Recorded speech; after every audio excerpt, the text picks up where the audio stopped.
بھائیو تفصیل میں جانے سے پہلے میں تمہیداً کچھ باتیں عرض کر دوں کہ صحیح بخاری میں حدیث ہے انٹرنیشنل نمبر کے مطابق 6474 اور مشکات میں بھی موجود ہے 4812. بخاری میں 6474, مشکات میں 4812. بڑی مشہور حدیث ہے کہ امام کائنات سید الاولین والآخرین شفیع المذنبین رحمت للعالمین سیدنا و مولانا امام اعظم محمد رسول اللہ صلی اللہ علیہ وآلہ وسلم نے ارشاد فرمایا، جو شخص مجھے 2 چیزوں کی گارنٹی دے دے، ضمانت دے دے، نمبر 1 اپنی زبان کی اور نمبر 2 اپنی شرمگاہ کی، تو میں محمد صلی اللہ علیہ وسلم اسے جنت کی ضمانت دیتا ہوں. بہت بڑی ضمانت ہے، جنت کی گارنٹی. آپ صلی اللہ علیہ وسلم نے فرمایا مجھ سے لے لو اگر تم اپنی زبان کی اور اپنی شرمگاہ کی حفاظت کر لو. لہذا یہ شرمگاہ کی حفاظت کے پوائنٹ آف ویو سے آج میری باقی ساری ڈیٹیل گفتگو موجود اس حوالے سے انشاءاللہ ریکارڈ ہوگی. ادھر جتنے بھی بھائی موجود ہیں تقریباً 80 کے قریب لوگ اس حق بات کو لوگوں تک پہنچائیں، اور ویڈیو میں تو الحمدللہ ہزاروں لوگوں تک یہ چیزیں پہنچتی ہیں اور انشاءاللہ پہنچیں گی. تو میں ان سے بھی ریکویسٹ کروں گا کہ چونکہ اب یہ تھوڑی سینسٹیو گفتگو ہے، ظاہر ہے کہ سیکس کے اوپر جب بھی ڈسکشن ہوگی تو ایک سینسٹیو ایشو ہوتا ہے، اور میں نے وہ اس کے سینسٹیوٹی کو پریزنٹ کرنے کے لیے یہ ریڈ کلر کا پیچھے بیک گراؤنڈ لگایا تاکہ جب لیکچر سامنے آئے تو مجھے بھی یاد آ جائے کہ یہ وہ سینسٹیو لیکچر ہے. تو اب ظاہر ہے کہ یہ لیکچر ہر مسلمان مرد و عورت کی ضرورت ہے، تو میں اس کانٹیکسٹ میں ریکویسٹ کروں گا کہ اس لیکچر کو جو لوگ ویڈیو کے وساطت سے دیکھیں گے یا بعد میں ریکارڈنگ کے بعد کسی کو دکھانا چاہیں تو اس میں ایک ریکویسٹ یہ ہے کہ فیملی کے ساتھ بیٹھ کے اس ویڈیو کو نہ دیکھیں. لڑکے جو ہیں وہ لڑکوں میں بیٹھ کے دیکھیں، لڑکیاں لڑکیوں میں بیٹھ کے دیکھیں، تاکہ اس حوالے سے کوئی ایشو نہ ہو. بعض اوقات ایسے الفاظ ظاہر ہے وہ مطلب آئیں گے، وہ الفاظ میرے کوئی ذاتی تو نہیں ہے، وہ تو on the behalf of God and his prophet صلی اللہ علیہ وسلم ہم بیان کر رہے ہیں. وہ ساری چیزیں اللہ اور اس کے رسول صلی اللہ علیہ وسلم نے بیان کی ہیں، تو ان کو بیان کرنے میں کوئی حرج نہیں ہے. اور آج آپ کو احادیث کی سینسٹیوٹی سے اندازہ ہوگا کہ یہ کتنا اہم ترین مسئلہ ہے، اور خصوصاً آج کل جبکہ سوشل میڈیا کا فتنہ مسلمانوں کو اپنی لپیٹ میں لے چکا ہے، جو کہ اونلی پریکٹسنگ ریلیجن ہے آن دا فیس آف ارتھ اسلام، ان کو بھی اب اس اعتبار سے مسلمانوں کو بھی اس بے حیائی کے فتنے میں ڈالا جا رہا ہے. تو آج کل تو لوگوں کے پاس کتابیں پڑھنے کا ٹائم نہیں ہے، علماء کی تقریروں کا ٹائم نہیں ہے، ویسے بھی وہ اس قسم کی باتیں بچارے پبلک کے ڈر سے کرتے بھی نہیں ہیں. تو بہرحال یہ چیزیں ریکارڈنگ میں آئے گی تو انشاءاللہ ہزاروں لاکھوں لوگوں کے لیے ہدایت کا سبب انشاءاللہ بنے گی. ہم اللہ تعالیٰ سے دعا کرتے ہیں کہ اللہ تعالیٰ حق بات کہنے کی اور اس پہ عمل کرنے کی توفیق عطا فرمائے. بھائیو یہ جو سورۃ المومنون کی 11 آیات شروع کی آئیں، ان میں 3 آیات آیت نمبر 5، 6 اور 7 میں جو سیکس کا ڈسپلن ہے اسلام کا اس کے اوپر ایمفسائز کیا گیا. اعوذ باللہ من الشیطان الرجیم والذین هم لفروجہم حافظون. اہل ایمان کی نشانی یہ ہے کہ وہ اپنی شرمگاہوں کی حفاظت کرتے ہیں، اور پھر ساتھ ہی ارشاد فرمایا گیا 2 ایکسیپشنز ہیں، الا علی ازواجہم، سوائے اپنی بیویوں کے، او ما ملکت ایمانہم، یا پھر ان کے ہاتھ کا مال جو کنیزیں ہیں، لونڈیاں ہیں وہ، فإنہم غیر ملومین، تو پھر اس معاملے میں بے شک ان کے اوپر کوئی گرفت نہیں ہے. فمن ابتغى وراء ذلك، اور جو کوئی ان 2 راستوں کے علاوہ کوئی بھی راستہ اختیار کرے گا، کوئی بھی تیسرا راستہ، فأولئک هم العادون، تو ایسے لوگ اللہ کی حدوں سے پھلانگ جانے والے ہیں، اللہ کی حدوں کو توڑنے والے ہیں. وَلِعَوْذُ بِاللَّهِ تَعَالَى. بھائیو ان آیات سے بالکل واضح ہو گیا کہ اہل ایمان کی شرمگاہوں کا جائز استعمال صرف اپنی بیویوں اور اپنے ہاتھ کا مال لونڈیوں اور کنیزوں کے ساتھ ہے، جو جنگی قیدی ہوتی ہیں، اور وہ بھی سب عورتیں نہیں، ایسی عورتیں کہ جو جنگ میں مسلمانوں کے ساتھ لڑنے کے لیے آئی ہوتی ہیں. اب یہ ایک ڈیٹیل سے الگ ٹاپک ہے، چونکہ یہ ابسلیٹ ہو چکا ہے اس وقت کافی حد تک یہ معاملہ، اس لیے لونڈیوں کے حوالے سے میں آج ڈسکشن نہیں کروں گا اس پہ، تو علیحدہ سے پھر 1.5-2 گھنٹے چاہیے. بہرحال کسی کو شوق ہو تو اس حوالے سے ایکسکلوسیو کام، امت لیول کا کام ایک شخص نے کیا ہے اور وہ ہے مولانا مودودی رحمہ اللہ المتوفا 1979 عیسوی. انہوں نے اپنی ینگ ایج میں جب ان کی عمر صرف 22 سال تھی, میری الحمدللہ اس وقت 39 سال ہونے والی ہے اور لیونر ایئرز کے اعتبار سے 40 سال ہو چکی ہے. 22 سال جس وقت ان کی عمر تھی انہوں نے کتاب لکھی الجہاد فی الاسلام, جس پہ تقریر ڈاکٹر اقبال نے لگائی تھی, اور انہوں نے کہا کہ یہ شخص مستقبل میں مسلمانوں کو لیڈ کرے گا, اور واقعی لیڈ کیا. تو الجہاد فی الاسلام میں انہوں نے جو لونڈیوں کا کنسپٹ ہے, اور اس حوالے سے پوری دنیا میں فتنہ ہمیشہ اٹھایا جاتا ہے. آج کل کچھ ویڈیوز بھی آئی ہیں, مجھے بھی کافی لوگوں نے بھیجی. ایک وہ غیر مسلم ہے, اس وقت مرتد ہو چکا ہے, مسلمان تھا 16 سال تک وہ مسلمان رہا, اس کے بعد وہ ارتداد کا شکار ہوا اور اس نے مسئلہ ہی یہ لونڈیوں والا اٹھایا ہے. حالانکہ وہ بالکل آؤٹ آف کانٹیکسٹ, کچھ چیزیں کچھ اور ہیں, ان کو بگاڑ کے پیش کیا جاتا ہے.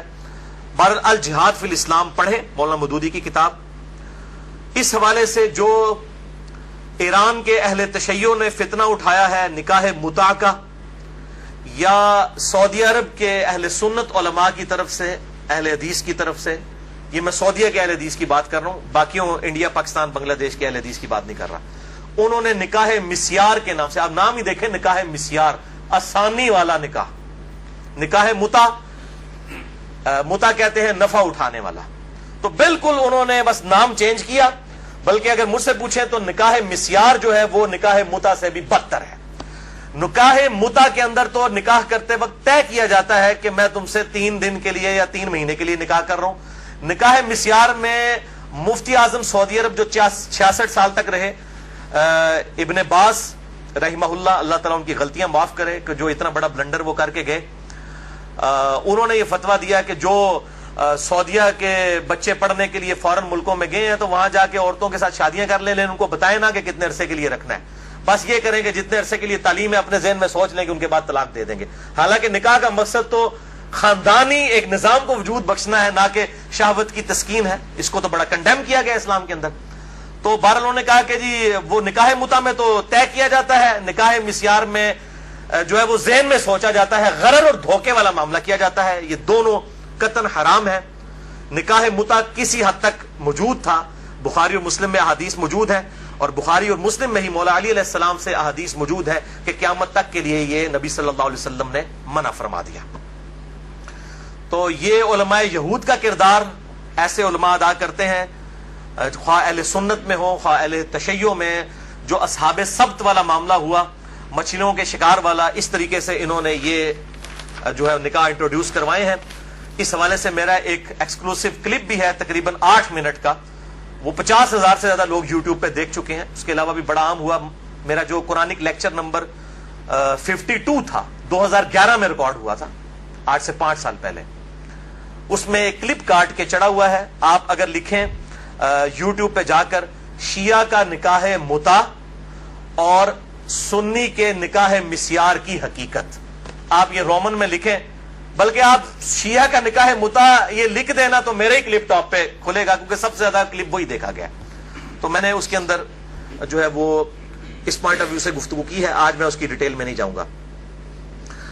بھائیو, ان 3 آیات کی روشنی میں سورۃ المومنون آیت نمبر 5 سے لے کر 7 تک بالکل اللہ تعالیٰ نے واضح طور پر فرما دیا کہ شرمگاہ کا استعمال ایک مسلمان مرد اور عورت میاں بیوی کے ریلیشن شپ میں یا لونڈیوں والے معاملے میں ہو سکتا ہے, اس کے علاوہ اس کی قطعاً اجازت نہیں, خواہ نکاح متع ہو خواہ نکاح مسیار ہو. تو بھائیو, جو شرمگاہ کا استعمال ہے صرف 2 صورتوں میں جائز ہے, اس میں سے بھی اب ایک صورت ہی پریکٹیکلی باقی رہ گئی ہے, وہ بیویوں کے ساتھ اور دوسرا لونڈیوں کے ساتھ. تو اس سے یہ چیز بھی اس کے اندر امپلائڈ ہے کہ اس کے علاوہ جتنی بھی چیزیں ہوں گی شرمگاہ کے استعمال کے پوائنٹ آف ویو سے وہ جائز نہیں ہوں گی. اور اس میں ٹاپ آف دا لسٹ چیز جو ہے وہ یہ مشت زنی والا ایشو ہے, جو نوجوان مردوں کے اندر ایک فتنہ پایا جاتا ہے ہینڈ پریکٹس کا. اس کی بھی حرمت اسی کے اندر امپلائڈ ہے, یعنی کوئی مرد جو ہے وہ اپنے ہاتھ سے منی نکالے اور اپنی شہوت کی تسکین کرے, وَلِعَوْذُ بِاللَّهِ تَعَالَى. اور اسی قسم کے ایشوز فیمیلز کے اندر بھی پائے جاتے ہیں, اس کی ڈیٹیل میں جانے کی ضرورت نہیں ہے, اشارتاً بات ہی کافی ہے. تو اسی کانٹیکسٹ میں بعض علماء کی طرف سے، آج کل کے کچھ جدید علماء ہیں ان کی طرف سے فتاوی اور کچھ بزرگوں کے فتاوی پیش کیے جاتے ہیں، وہ سب کے سب بے سند اور فضول قسم کے فتاوی ہیں۔ کوئی بھی فتویٰ جو کتاب و سنت کے واضح دلائل کے اگینسٹ ہوگا وہ قطعاً ایکسیپٹیبل نہیں ہوگا، خواہ وہ کسی بڑے سے بڑے امام کا ہو، بڑے سے بڑے فلاسفر کا ہو، بڑے سے بڑے عالم دین کا ہو۔ اور اسلام کا ایک مزاج ہے حیا کے پوائنٹ آف ویو سے، وہ ہر مسلمان کو پتا ہے، اس میں قطعاً کوئی گنجائش نہیں بنتی اس قسم کے کوئی برے فعل کی کہ کوئی شرمگاہ کے ساتھ اس طریقے سے کھیلے۔ تو یہ جو شرمگاہ والا معاملہ ہے اور مشت زنی والا جو ایشو ہے میرے بھائیوں، یہ نہ صرف حرام ہے یا چلے کوئی احتیاط کے اندر الفاظ استعمال کریں تو مکروہ تحریمی، بلکہ یہ گناہ بھی ہے، اور گناہ کبیرہ زنا کی طرف لے جانے والا ہے۔ اس سے روزہ بھی ٹوٹ جائے گا اور روزے کا کفارہ بھی وہ سخت والا 60 روزوں والا ادا کرنا پڑے گا، اور ظاہر ہے کہ غسل بھی فرض ہوگا، اور کسی نہ کسی درجے میں یہ ہاتھوں اور دل کا زنا بھی ہے وَلِعَوْذُ بِاللَّهِ تعالی۔ چنانچہ اسی کانٹیکسٹ میں ایک بڑی کریٹیکل حدیث ہے، صحیح بخاری اور صحیح مسلم کی متفقن علیہ حدیث ہے۔ صحیح بخاری میں 6612، صحیح مسلم میں 6754 اور مشکات میں بھی 86 نمبر پہ یہ حدیث موجود ہے کہ آپ صلی اللہ علیہ وسلم نے فرمایا کہ آنکھ کا زنا دیکھنا ہے، کانوں کا زنا سننا ہے، بے حیائی کی باتیں سننا، زبان کا زنا بولنا ہے، فحش گفتگو کرنا، ہاتھوں کا زنا پکڑنا ہے، ٹانگوں کا زنا چل کر جانا ہے، اور نفس تمنا اور آرزو کرتا ہے اور شرمگاہ اس کی تصدیق کر دیتی ہے وَلِعَوْذُ بِاللَّهِ تعالی۔ تعویل خاص کے اعتبار سے تو یہ زنا کے بارے میں ہے، تعویل عام میں ہینڈ پریکٹس والا جو مشت زنی کا ایشو ہے وہ بھی اسی کے اندر داخل ہے وَلِعَوْذُ بِاللَّهِ تعالی۔ اب ظاہر ہے کہ اگر اس قسم کی بیماری میں کوئی شخص مبتلا ہے، اس کا علاج کیا ہے؟ توبہ کرے اور اللہ کی طرف رجوع لائے، اور اللہ تعالیٰ نے اس حوالے سے ایک نیچرل پروسیس بھی رکھا ہوا ہے، یعنی مردوں کے لیے خصوصاً احتلام کا، نائٹ فال کا ایشو ہے کہ جو ایکسیسو اس طرح کی جو انسان کے جسم کے اندر مادے بنتے ہیں وہ آٹومیٹکلی ایک فزیکل فینومینا آف نیچر کے تحت نکل جاتے ہیں۔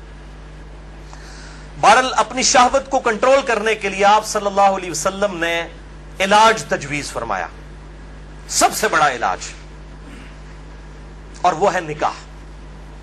اور اگر نکاح نہ ہو تو پھر کیا علاج؟ اگر آج کل کے فلاسفرز اور ان جو سو کالڈ بزرگوں کے فتوے مانے جائیں تو وہ تو کہتے ہیں کہ جی آپ نعوذ باللہ جو ہے وہ مستزنی کر لیں، یہ علاج ہے۔ نبی صلی اللہ علیہ وسلم نے یہ علاج تجویز نہیں فرمایا۔ صحیح بخاری اور صحیح مسلم کی متفقن علیہ حدیث ہے، بخاری میں 5066 اور مسلم میں 3398 اور مشکات میں بھی موجود ہے 3080 نمبر۔ آپ صلی اللہ علیہ وسلم نے فرمایا، اے نوجوانوں کے گروہ، تم میں سے جس کے پاس استطاعت ہے وہ نکاح کرے، یعنی جو فائنینشلی سپورٹ کر سکتا ہے، جس کے پاس اتنا خرچہ ہے کہ معاملات کو لے کر چل سکتا ہے۔ یہ فائنینشلی میں کیوں کر رہا ہوں؟ وہ حدیث کے الفاظ اس کی حفاظت کر رہے ہیں۔ اگر کوئی شخص استطاعت نہ رکھتا ہو، اسی حدیث میں آتا ہے آپ صلی اللہ علیہ وسلم نے فرمایا، تو اس شخص کو چاہیے کہ وہ روزے رکھے، یہ روزے رکھنا اس کی شہوت کو ٹھنڈا کر دیں گے۔ اور اسی حدیث میں الفاظ ہیں کہ آپ صلی اللہ علیہ وسلم نے فرمایا، اگر تمہیں استطاعت ہو تو شادی کرو، نکاح کر لو۔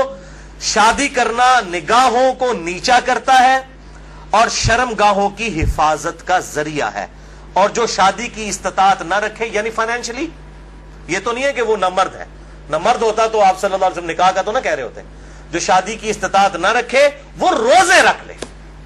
تو یہ بالکل کلیئر کٹ ہو گیا کہ صرف روزے رکھ کر اس حوالے سے شہوت کو کنٹرول کیا جائے گا اور کوئی سورس نہیں ہے۔ اور بھائیو، سوشل میڈیا کے اعتبار سے جو آج کل فتنہ اٹھا ہے، یعنی کمیونیکیشن گیپ ختم ہو چکا ہے فیس بک، یوٹیوب کے ذریعے۔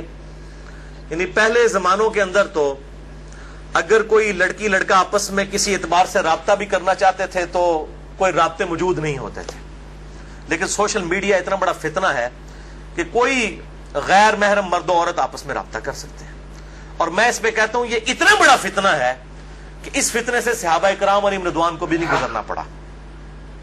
ان پر قتال کی شکل کا فتنہ آیا. یہ فتنہ پنجابی والا نہیں ہے, یہ عربی والا ہے, آزمائش.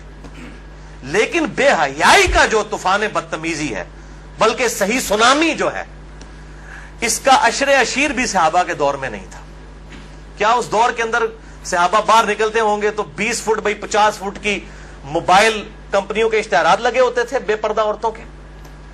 اور یہ سوشل میڈیا اور ٹی وی, اس کے جہاں پہ پازیٹیو یوز ہے, یہ نیگیٹو یوز والا جو معاملہ اس زمانے میں تو نہیں تھا.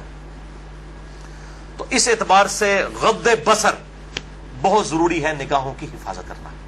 تو آپ صلی اللہ علیہ وسلم نے غض بصر کے لیے, نگاہوں کی حفاظت کے لیے, شہوت کو کنٹرول کرنے کے لیے نکاح تجویز فرمایا یا پھر روزے. اور میں ایک اور علاج تجویز کر دیتا ہوں اس حوالے سے, پھکی والا علاج, اجتہادن. کیونکہ مجھے اکثر لوگ پوچھتے ہیں, کہتے ہیں جی روزے تو رکھے نہیں جاتے, جی مشکل ہے, گرمی اتنی ہے, وہ اسی لیے تو بتائے گئے ہیں. تو میں ان کو پھر ایک علاج تجویز کرتا ہوں, اینٹی وینم. کوبرا سانپ کاٹ دے تو اس کے وینم کا علاج اینٹی وینم سے ہوتا ہے, جو کوبرے کے زہر سے تیار ہوتا ہے. پھکی والا الزامی فلسفیکل آنسر. میں کہتا ہوں میرے بھائی مجھے کئی بار فون کرتے ہیں تو پھر میں ان کے ساتھ سیدھا ہو جاتا ہوں. پہلے تو ایک دم ان کے ہوش اڑ جاتے ہیں کہ یہ کیا کہہ رہا ہے, کہ جی بڑی کوشش کی ہے لیکن یہ بری عادت چھوٹتی نہیں ہے.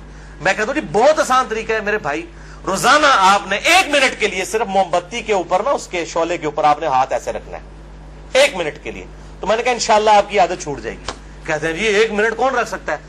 تو میں نے کہا میرے بھائی 1 منٹ آپ اس کی پریکٹس نہیں کر رہے تو آپ نے تو انشاءاللہ تعالی اس گناہ کی وجہ سے جلنا ہے جا کے دوزخ میں. تو آج سے پریکٹس شروع کریں.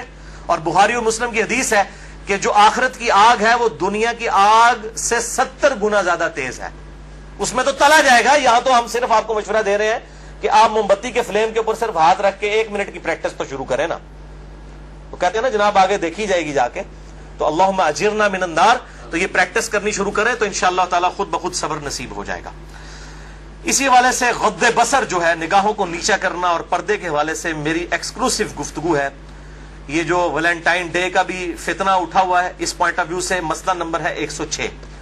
کالج اور یونیورسٹیز کے لڑکوں اور لڑکیوں کی ڈیٹس پہ ملاقاتیں اور پردہ اور بے حیائی سے متعلق صحیح احکام و مسائل اہل سنت پاک .com پہ, جسے شوق ہو تو وہ دیکھ سکتا ہے.